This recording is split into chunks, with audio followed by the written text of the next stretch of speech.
प्रिया, मेरी माँ से माफी मांगो। तुम्हें सुनाई नहीं दे रहा है क्या? मेरी माँ से माफी मांगो। आप मेरी पूरी बात तो जान लो, मुझे कुछ नहीं जाना। मेरी माँ बिल्कुल सही है और तुम गलत।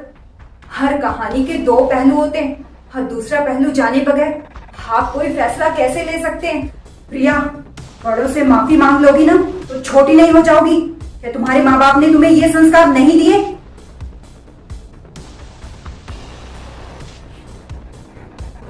सॉरी, ये कोई आज पहली बार नहीं हुआ। पिछले 1 साल में अनगिनत बार हो चुके हैं। बिना कोई गलती किए मैं माफी मांगते मांगते परेशान हो चुकी हूँ। देखा बेटा, माफी मांग रही है, कोई एहसान कर रही है। अरे जरा जरा सी बात पे मुंह खुलता है इसका। एक मैं थी, जब मेरी शादी हुई थी, सास के सामने कभी मुंह नहीं खोलती थी, मुंह पर हमेशा ताला लगा के रखती थी। और आजकल की बहुओं को देखो, कितना ज्यादा बोलती हैं। अरे तभी तो घर नहीं बसते इनके। हर एक औरत को ना घर बसाने के लिए मुंह बंद रखना पड़ता है। ये तो घर में महाभारत लगी रहती है।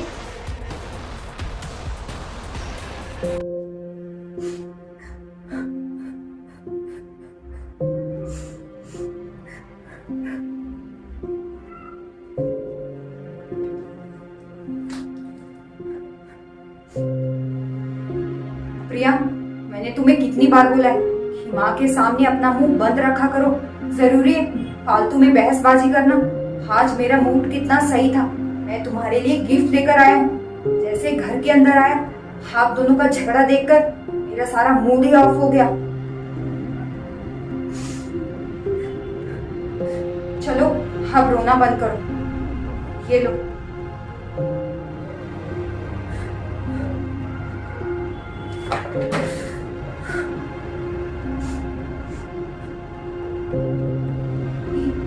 आपको कैसे पता कि बहसबाजी मैं कर रही थी? आप तो कमरे में अभी आए थे। हाँ, जब आप कमरे में आए थे तो बहसबाजी मैं नहीं, आपकी माँ कर रही थी। और आपने बिना कुछ जाने मुझ पर चिल्लाना शुरू कर दिया। अरे आपकी माँ की तो आदत बन गई है बात बात पे झगड़ा करने की। हमेशा मुझसे झगड़ा करती रहती है।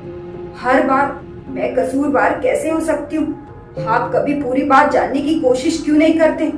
आप अपनी माँ को क्यों कुछ नहीं बोलते? ऐसा कब तक चलेगा? मेरे पिताजी के चले जाने के बाद मेरी माँ ने अकेले मुझे और दीदी को पाल पोस कर बड़ा किया। मेरी माँ की आधी जिंदगी दादी के लड़ाई झगड़ों ने बर्बाद कर दी थी। फिर जब दादी का देहांत हुआ तो माँ को थोड़ी सी राहत मिली। फिर कुछ दिन बाद पापा भी चल बसे। उन्होंने कैसे हमें पाल पोस कर बड़ा किया ये हम ही जानते हैं। पापा की पेंशन से जैसे तैसे गुजारा करके हमें उन्होंने बड़ा किया है। अब तुम ही बताओ, मैं उनके खिलाफ कैसे जाऊं? प्लीज प्रिया, समझने की कोशिश करो। नहीं, मैं नहीं समझती, क्योंकि समझना आपकी माँ को चाहिए। आपने मुझे बोला कि मुंह बंद करके काम करो, पर अगर सामने वाला आपसे भिड़ना चाहे तो ताली कभी एक हाथ से नहीं बजती। ये तो रिश्ते, तो फिर रिश्ते एक तरफ से कैसे निभाए जा सकते हैं? आप ही मुझे बताओ। माना कि आपकी माँ ने आपके लिए बहुत कुछ किया है, मैंने भी आपके लिए अपना परिवार छोड़ा है। एक माँ को अच्छा फील करवाने के लिए बीवी को जब चाहे नीचा दिखाना, ये कहाँ तक ठीक है? बंद कमरे में आपके मुंह से फूल झड़ते हैं और माँ के सामने एक शब्द नहीं निकलता, क्योंकि माँ को बुरा नहीं लगना चाहिए। बीवी को चाहे कितना ही बुरा लगे, आपको कोई फर्क नहीं पड़ता। मैं ये अपमान की घूंट और नहीं पी सकती। बंद कमरे में कभी आप मुझे चॉकलेट लेकर आते हो, कभी फूल, तो कभी महंगे गिफ्ट। नहीं चाहिए, मुझे चाहिए सम्मान। इस घर की बहू होने के नाते मुझे मिलना ही चाहिए। बस मुझे यही चाहिए, और ये तब होगा जब आप मेरे लिए कुछ बोलोगे। प्लीज मेरे लिए बोलना सीखो, नहीं तो मैं हमेशा बिना कसूर के माफी मांगती रह जाऊंगी। माँ को खुश रखने के चक्कर में मैं प्रिया को एक बार नहीं कई बार रुला चुका हूँ। हर दूसरे दिन माँ और प्रिया का झगड़ा होता रहता है और इस झगड़े में मैं पीसता रहता हूँ। मैं बहुत ही परेशान हो गया हूँ इन दोनों के झगड़े से। अरे बेटा, मेरी बीपी की दवाई खत्म हो गई है, लेकर आ जाना। तेरी बीवी ने आज मेरा बीपी बढ़ा दिया है। माँ, मुझे आपसे एक बात पूछनी है, आप गुस्सा तो नहीं होंगी ना? ये तू कैसी बातें कर रहे? मैं तुमसे गुस्सा क्यों होंगी भला? तुम्हें जो बोलने ना साफ साफ बोल दो। तू तो मेरा दादा बेटा है ना, मैं तुमसे गुस्सा नहीं होंगी। बोलो। हाँ, क्या दादी आपको बहुत परेशान करती थी? हाँ बेटा, पता नहीं क्या चलता था बुढ़िया के दिमाग में, हमेशा कुछ ना कुछ बोलती रहती थी। अरे उस बुढ़िया के लिए कितना भी कर लो, कभी खुशी नहीं रहती थी। मेरी आधी जिंदगी ना तुम्हारी दादी ने खराब की है। मेरी शादीशुदा जिंदगी भी ना तुम्हारी दादी ने ही खराब की थी। और ऊपर से तुम्हारे पिताजी अपनी माँ की तरफ से बोलते थे, मेरा पक्ष तो जानने की कोशिश भी नहीं करते थे। बहुत दुख होता था ये सोचकर कि मैंने भी उनके लिए अपना घर बार छोड़ा है, पर उनको मेरी कोई फिक्र नहीं थी। शायद अच्छा बेटा बनने के चक्कर में अच्छा पति बनना भूल गए। माँ की नजरों में चोरों का गुलाम नहीं बनना चाहते थे। हाँ, तब तो मैं मेरे पिताजी की परछाई हूँ। मेरी शक्ल ही नहीं, मेरा स्वभाव भी उनसे मिलता है। हम दोनों ने हमेशा अपनी माँ के बारे में ही सोचा। हर जो लड़की हमारे लिए सब कुछ छोड़ कर आई है, उसकी हमारी नजरों में कोई अहमियत नहीं।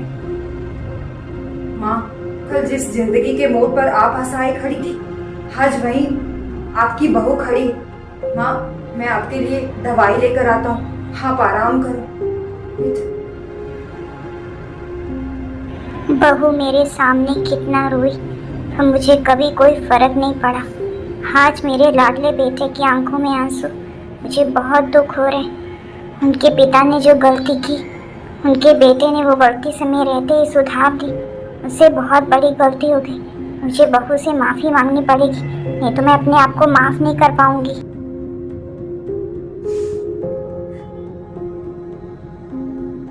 बहू, आज पहली बार मैं अपने किए पे पछता रही हूँ। मुझे माफ कर दो। मैंने तुम्हारे लिए चाय बनाई है, ये लो। चाय पीते पीते ना तुम्हारे दिल में जो भी है वो कह दो, पर ऐसे दुखी मत हो। मैं नहीं चाहती बेटा कि मेरी वजह से मेरे बेटे बहू में दूरियां बढ़े। मुझे माफ कर दो बेटा। आज से हम जिंदगी की नई शुरुआत करते हैं।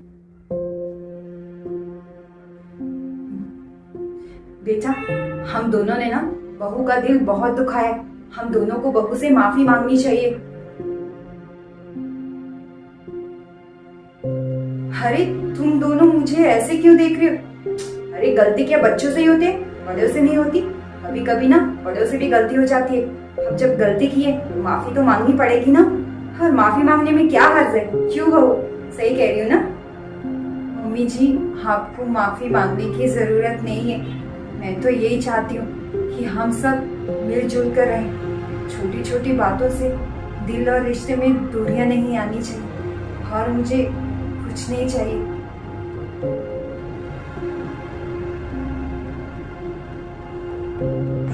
इतने दिन बाद सासू माँ में ये बदलाव इनकी वजह से आया है।